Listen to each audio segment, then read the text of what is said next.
Hi, this is in front of me Infinix Note 12 2023 edition, and I'll show you how to turn off Google Assistant on this device.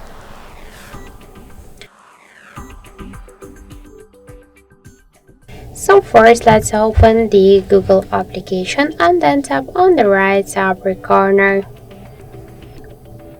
Here, click to the settings, tap the Google Assistant section and scroll down to the general options. After that, to turn off Google Assistant, we should tap once on the switcher and confirm our action by tap to turn off. And that's it. So now we can see that the Google Assistant successfully activated.